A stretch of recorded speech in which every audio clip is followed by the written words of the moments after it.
So ப்ரெக்னென்சியில் வரக்கூடிய உயர் ரத்த அழுத்தம் யாருக்கெல்லாம் வரும் அப்படின்றத பற்றி இந்த ஷார்ட்ஸில் நம்ம பார்க்கலாம்.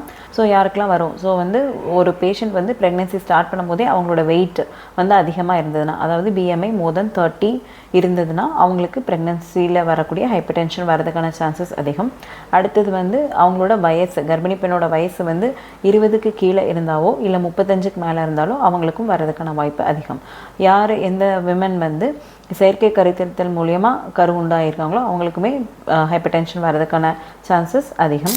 அதேமாரி ப்ரீவியஸ் ப்ரெக்னென்சியில் வந்து ஹை பிபி இருந்திருந்தாலும் அவங்களுக்கு அடுத்த ப்ரெக்னென்சிலையுமே பிபி வர்றதுக்கான சான்சஸும் அதிகம். அதேமாதிரி அம்மாக்கோ இல்லை கூட பிறந்த அக்கா தங்கச்சிக்கோ ப்ரெக்னென்சியில் வந்து பிபி இருந்ததுன்னா வந்து அவங்களுக்குமே வந்து ப்ரெக்னென்சியில் வரக்கூடிய பிபி வரதுக்கான சான்ஸ் வந்து அதிகமாக இருக்குது. அதேமாதிரி வேறு கோமாபிலிட்டிஸ், அதாவது வந்து தைராய்டு பிரச்சனையோ இல்லை சுகர் ப்ராப்ளமோ இல்லை கிட்னி ப்ராப்ளமோ இல்லை ஆட்டோஇம்யூன் டிசார்டர்ஸ்னு சொல்லக்கூடிய ஆப்லா அண்ட் SLE அந்த மாதிரி குரூப் ஆஃப் டிசார்டர்ஸ் அந்த கர்ப்பிணி பெண்ணுக்கு இருந்ததுன்னா அவங்களுக்குமே ப்ரெக்னென்சியில் வரக்கூடிய உயர் ரத்த அழுத்தம் வர்றதுக்கான வாய்ப்புகள் வந்து அதிகம். தேங்க்யூ.